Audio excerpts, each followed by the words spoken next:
नमस्कार, जय हिंद प्यारे विद्यार्थियों। आज हम पढ़ने वाले हैं राजस्थान जो बीएसटीसी के अंदर आने वाला हूबहू पेपर कैसे आता है उसके बारे में कुछ एक महत्वपूर्ण प्रश्नों के बारे में पढ़ने वाले हैं। अगर आप चैनल पर नए हो तो चैनल को सब्सक्राइब जरूर कर ले ताकि आने वाला वीडियो हमारा सबसे पहले आप तक पहुंचे। तो आज हम प्यारे विद्यार्थियों राजस्थान बीएसटीसी का जो सिलेबस के तौर पर किस तरीके का पेपर आता है और ऐसे ही पेपर को आज हम करने वाले हैं। वीडियो के अंत तक जरूर बने रहना। आज की जो क्लास है बहुत ही इम्पोर्टेंट होने वाली है और आज के जो क्वेश्चन आपने पढ़ लिए तो यहाँ से ये मान के चलना 30 नंबर का आज का जो मॉडल पेपर है वो कवर करवाने वाला हूँ। तो वीडियो के अंत तक जरूर बने रहे। लेते हैं प्रश्न नंबर 1। आज हम कुछ प्रश्न है वो मैथ रीजनिंग के करने वाले हैं। तो रीजनिंग संबंधी इस तरीके के क्वेश्चन आएंगे। आप ऐसे प्रश्न जहाँ से भी आपको मिलता है मटेरियल आप उनको ज़रूर देख लेना। प्रश्न नंबर 1 दिया गया है, दिए गए शब्द में विषम शब्द को छांटिए। अब ये क्वेश्चन हमें पूछ क्या रहा है, विषम शब्द को छांटिए यानी काला, भूरा, लाल, पीला, यानी ये सब रंग है लेकिन इनमें से मैचिंग किसका नहीं हो रहा है। तो बी ऑप्शन है वो अपना सही रहेगा, भूरा। तो ऐसे क्वेश्चनों को आप जरूर एक बार नज़र में निकाल लेना। बहुत ही इंपॉर्टेंट क्वेश्चन होने वाले हैं आज की क्लास के। वीडियो के अंत तक आप जरूर बने रहना। प्रश्न नंबर 2 अपना है ब्लड रिलेशन संबंधी क्वेश्चन है। तो ऐसे क्वेश्चन भी परीक्षा में आएंगे। तो जो न्यू बच्चे हैं, नए बच्चे हैं जिनको सिलेबस का इतना ज़्यादा नॉलेज नहीं है, उन बच्चों के लिए मैंने आज प्रत्येक प्रकार के क्वेश्चन डाले हैं। तो प्रश्न नंबर 2 है अपना, राजीव अरुण का भाई है, सोनिया सुनील की बहन है, अरुण सोनिया का बेटा है। तो राजीव का सुनील से क्या संबंध है? क्वेश्चन समझने की कोशिश करें। राजीव अरुण का भाई है, सोनिया सुनील की बहन है, अरुण सोनिया का बेटा है। तो राजीव का सुनील से क्या संबंध है? बहुत ही इजी क्वेश्चन है। तो राजीव का संबंध है भांजा। तो बी ऑप्शन आपका सही रहेगा। प्रश्न नंबर 3 आपका, जिस प्रकार मक्खन का संबंध दूध से है उसी प्रकार किताब का संबंध किससे होगा? बताइए,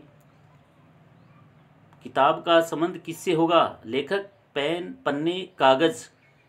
जिस प्रकार मक्खन का संबंध दूध से उसी प्रकार लेखक का संबंध किससे है? कागज से। कागज ही नहीं होगा तो लेखक अपने राइटिंग में है वो कहाँ लिखित करेगा?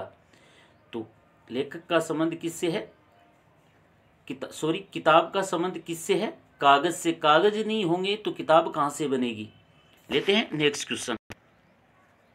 प्रश्न नंबर 4 है, नीचे दिए गए विषम शब्द में विषम शब्द है, कौन सा शब्द भिन्न है? चीता, शेर, बाघ, बिल्ली। बाकी के ऊपर के तीनों है एक ही कैटेगरी है, बिल्ली है वो अलग है। तो इस तरीके के ऑब्जेक्टिव जो क्वेश्चन है, ऐसा क्वेश्चन आने की 101% संभावना रहती है। बीएसटीसी परीक्षा में कोई ज़्यादा हार्ड क्वेश्चन नहीं पूछे जाते हैं। चाहे तो आप इसका स्क्रीनशॉट ले सकते हैं, अन्यथा आपको पूरा वीडियो है वो हमारे यूट्यूब चैनल ड्रीम क्लास 101 पर मिल जाएगा। चलिए लेते हैं नेक्स्ट क्वेश्चन। उसी तर्ज पे एक और क्वेश्चन पढ़ते हैं। प्रश्न नंबर 5 अपना, नीचे दिए गए विषम युग्म का चयन कीजिए। वृक्ष, तना बिल्कुल सही है, पौधा, फूल बिल्कुल सही है, कुर्सी, सोफा, चेहरा, आँख बिल्कुल सही है। तो भिन्न क्या हुआ? कुर्सी और सोफा का कोई मैचिंग नहीं है, दोनों अलग अलग होते हैं। चेहरे के आँख के बिना चेहरा अधूरा होता है और वृक्ष तने के बगैर अधूरा होता है, पौधा फूल के बगैर अधूरा होता है। तो ऑप्शन हमारा क्या सही रहा? सी ऑप्शन आपका बिल्कुल सही रहेगा। प्रश्न नंबर 6 है, ये शैक्षणिक संबंधी क्वेश्चन है। इस तरीके के भी क्वेश्चन आपको पूछे जा नहीं सकते पर 15 नंबर के प्रश्न पूछे जाएंगे। जो शैक्षणिक योग्यता वाले जो टीचिंग लेवल जो जिसको बोलते हैं, अपने आप को टीचर मानते हुए बिल्कुल 15 क्वेश्चन पूछे जाएंगे। तो सामाजिक परिपक्वता बढ़ती है कैसे? आयु के साथ, पद के साथ, धन के साथ या ज्ञात के साथ। जिस तरीके का आपके पास जितना स्ट्रोंग पद होगा उतनी आपके अंदर परिपक्वता बढ़ेगी। तो आपका ऑप्शन बी सही रहेगा। प्रश्न नंबर अपना S7 अंग्रेजी वर्णमाला संबंधी क्वेश्चन है। इस तरीके के क्वेश्चन भी एक दो आपको जरूर पूछे जाएंगे परीक्षा में। अंग्रेजी वर्णमाला में आपके दाएं से 19वें अक्षर के बाएं 5वां अक्षर कौन सा होगा? तो आप इसको अच्छी तरीके से लिख करके एक पेपर के ऊपर उसको निकाल लेना। यहाँ पर आपका ऑप्शन है विद्यार्थियों सी सही रहेगा, जे आएगा। लेते हैं नेक्स्ट क्वेश्चन। प्रश्न नंबर 8 है आपका, बहुत ही इम्पोर्टेंट क्वेश्चन है। 8 नंबर जो क्वेश्चन है मोस्ट इम्पोर्टेंट क्वेश्चन है। प्रश्न नंबर 8 है अपना, निम्नलिखित को सार्थक अनुक्रम में व्यवस्थित करें। बहुत ही अच्छा क्वेश्चन है। निम्नलिखित को सार्थक अनुक्रम में व्यवस्थित करें। तो सबसे पहले हम क्या लेंगे? चाबी लेंगे मित्रों, बिल्कुल सही है आपका ऑप्शन। सबसे पहले क्या चीज़ लेंगे? चाबी को लेंगे। उसके बाद क्या करेंगे? ताला खोलेंगे, बिल्कुल सही है। उसके बाद ताला कहाँ लगा हुआ है वो देखिए आप। तो ताला कहाँ पर है? दरवाजे पर है। तो उसके बाद हम क्या लेंगे? दरवाज़ा कहाँ पर है? कमरे के आगे है। उसके बाद कमरा खोलेंगे, फिर क्या करेंगे? बत्ती जलाएंगे। तो याद इस तरीके से आपको क्वेश्चन है वो। तो प्यारे विद्यार्थी, इस प्रकार का जो क्वेश्चन होता है उसको पहले पढ़ना है, फिर दिमाग में बैठाना है और फिर उसका सीक्वेंस करना है। तो यहाँ पर हमारा ऑप्शन क्या निकल के आया? 5, बी ऑप्शन है वो अपना सही आया। 1 3 2 4 5। लेते हैं नेक्स्ट क्वेश्चन। बने रहिए वीडियो के अंत तक। प्रश्न नंबर 9 है आपका, गोडवाड़ किस क्षेत्र को कहा जाता है? राजस्थान है हमारे, ऐसे भी पूछा जा सकता है। राजस्थान में गोडवाड़ क्षेत्र किसको कहा जाता है? तो किसको कहा जाता है मित्रों? जयपुर, जोधपुर, टोंक, कोटा, जालोर, पाली, सीकर, चूरू। तो सी ऑप्शन आपका बिल्कुल सही रहेगा। जालोर पाली को गोडवाड़ क्षेत्र है। तो गोडवाड़ क्षेत्र है वो किसको कहा जाता है? जालोर और पाली को।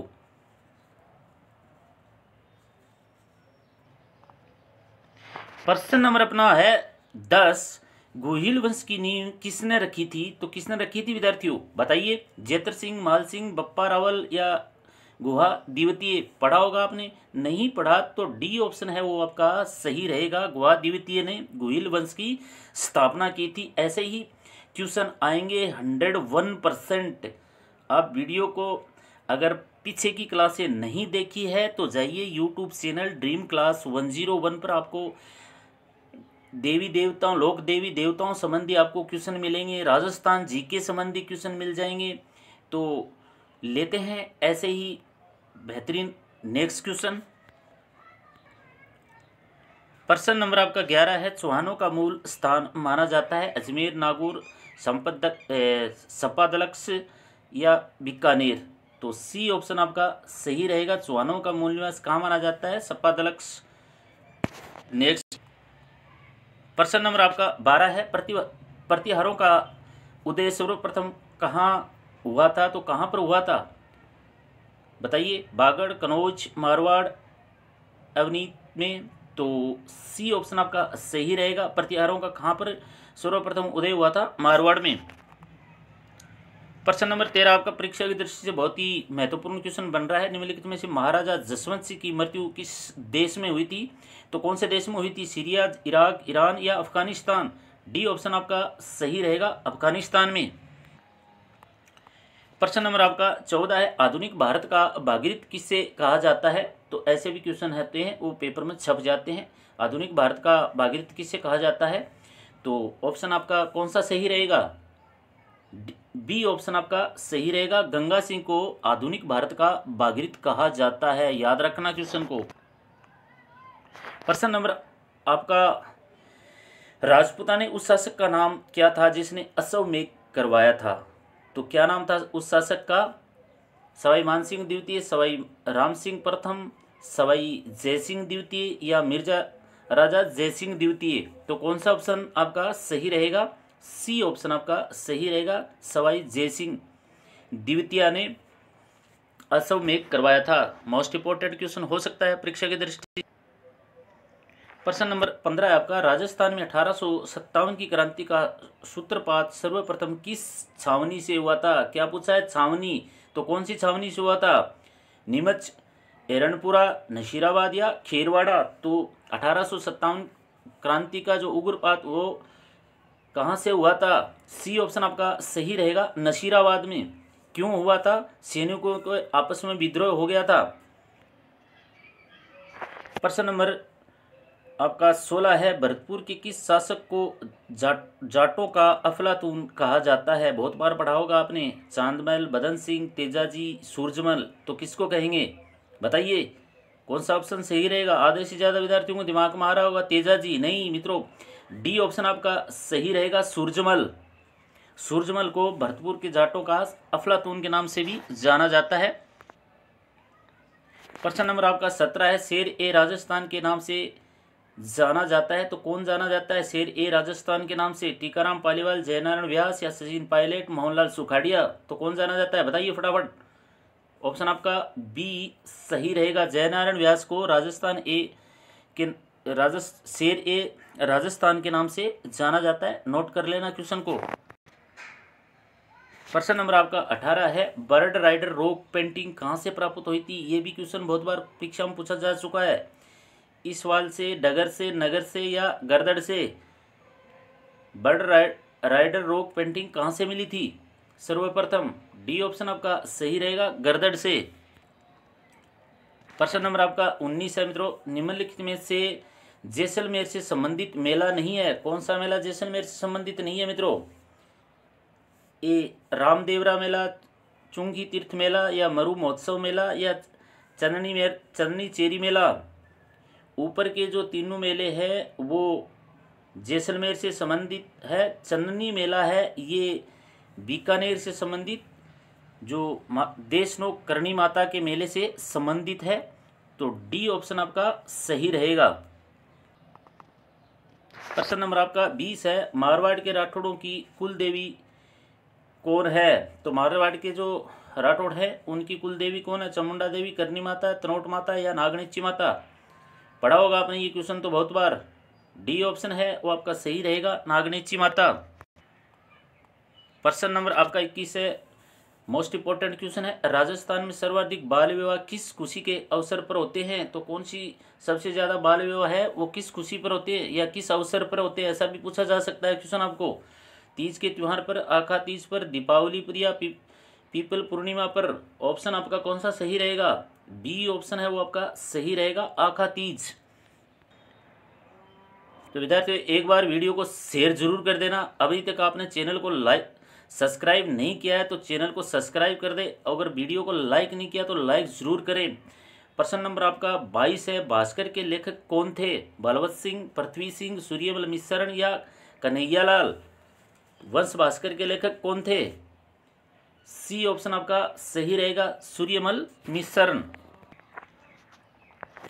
प्रश्न नंबर 23 आपका, किस संप्रदाय के साधु अग्नि नृत्य के लिए प्रसिद्ध है? तो कौन से संप्रदाय के जो साधु हैं वो अग्नि नृत्य करते हैं? रामसरी संप्रदाय, जसनाथ संप्रदाय या बिश्नोई समाज? इनमें से कोई नहीं। तो कौन सा ऑप्शन सही रहेगा आपका? बी ऑप्शन है वो सही रहेगा, जसनाथ संप्रदाय। बने रहिए विद्यार्थियों, वीडियो के अंत तक बहुत ही अच्छे क्वेश्चन होने वाले हैं आज की क्लास के अंदर। क्वेश्चन नंबर आपका 24 है, राजस्थानी खान पान में सिरावणी क्या है? ऐसे भी क्वेश्चन पूछे जाते हैं। 100% ये पेपर में छपने वाला क्वेश्चन है। राजस्थान खान पान में सिरावणी क्या है? दोपहर का खाना, रात का भोजन, खाना बनाना या सुबह का भोजन? तो कौन सा ऑप्शन सही रहेगा आपका बताइए? सिरावणी क्या है? डी ऑप्शन आपका सही रहेगा, सुबह का भोजन। लेते हैं नेक्स्ट क्वेश्चन। प्रश्न नंबर आपका 25 है, बहुत ही महत्वपूर्ण क्वेश्चन है। नादना क्या है बताइए? मील, धागा, आभूषण, वाद्य यंत्र या वस्त्र? नादना किसको बोलते हैं? अरे भाई आपने बहुत बार पढ़ा होगा, नादना किसको बोलते हैं? अरे नादना बोलते हैं, भील भाषा का ये नाम है। भील भाषा में बोलते हैं नादना, जो भीलों की भाषा होती है आदिवासी भाषा, उसमें नादना किसको बोलते हैं? कपड़े जो ओढ़नी होती है, ओढ़नी का जो चीर फाड़ करके देते हैं उसको नादना बोलते हैं। तो नादना क्या हो गया आपका? वस्त्र। प्रश्न नंबर आपका 26 है, निम्नलिखित में से पत्नी अपने पति को छोड़कर किसी और पुरुष के साथ रहने लगे तो क्या कहलाती है? विवाह करके रहना, गैर कानूनी रहना, या दूसरी शादी कर लेना, या नाता। तो क्या होता है ऑप्शन इसमें, कौन सा सही रहेगा? डी ऑप्शन है वो आपका, सॉरी डी ऑप्शन है वो आपका सही रहेगा, नाता पर था। प्रश्न नंबर आपका 27 है, इंपॉर्टेंट क्वेश्चन है। राजस्थान में ग्रामीण भाषा में बढ़िया किसको बोलते हैं? राजस्थान में ग्रामीण भाषा में बढ़िया किसको बोलते हैं? गेहूं को, बाजरा को, गंवार को, या कपास को? ऑप्शन आपका कौन सा सही रहेगा बताइए, कौन सा ऑप्शन सही रहेगा? बढ़िया किसको बोलते हैं? बहुत बार पढ़ा होगा आपने ये भी। डी ऑप्शन है वो आपका सही रहेगा, कपास को राजस्थानी ग्रामीण भाषा में बढ़िया बोला जाता है। प्रश्न नंबर आपका 28 है, अन्ना सागर झील का निर्माण किसने करवाया था? किसने करवाया था निर्माण? अजयराज ने, पृथ्वीराज ने, अणजेराज, या सवाई भोज ने? तो इनमें से किसने अन्ना सागर झील का निर्माण करवाया था बताइए, किसने करवाया था? सी ऑप्शन है वो आपका सही रहेगा, अणजेराज। लेते हैं नेक्स्ट क्वेश्चन, बने रहिए वीडियो के अंत तक। प्रश्न नंबर आपका 29 है, निम्न में से कर्क रेखा कौन सी नदी, निम्न में से कर्क रेखा कौन सी नदी, कौन सी नदी है वो कर्क रेखा को 2 बार काटती है? कौन सी नदी है वो 2 बार काटती है बताइए। ये कर्क रेखा को कौन सी नदी 2 बार काटती है? साबी नदी, माही नदी, बेसिन नदी, या जाखम नदी? तो कौन सी काटती है? बी ऑप्शन आपका सही रहेगा, माही नदी। प्रश्न नंबर आपका 30 है, राजस्थान में कितनी बाघ परियोजनाएं? ये भी क्वेश्चन बहुत इंपॉर्टेंट है, बहुत बार पूछा जाता है परीक्षा में इस तरीके की क्वेश्चन। तो राजस्थान में बाघ परियोजनाएं कितनी बाघ परियोजनाएं है? 2, 3, 5, 4? पढ़ा होगा अभी। कौन सा ऑप्शन सही रहेगा? डी ऑप्शन आपका सही रहेगा, राजस्थान में 5 बाघ परियोजनाएं हैं। वीडियो अगर आपको अच्छा लगा तो चैनल को सब्सक्राइब कर देना, चैनल को सब्सक्राइब कर देना, वीडियो को लाइक करना, ज़्यादा से ज़्यादा अपने दोस्तों को शेयर करना। मिलते हैं ऐसे ही बेहतरीन प्रश्नों के साथ, तब तक के लिए नमस्कार, जय हिंद, वंदे मातरम।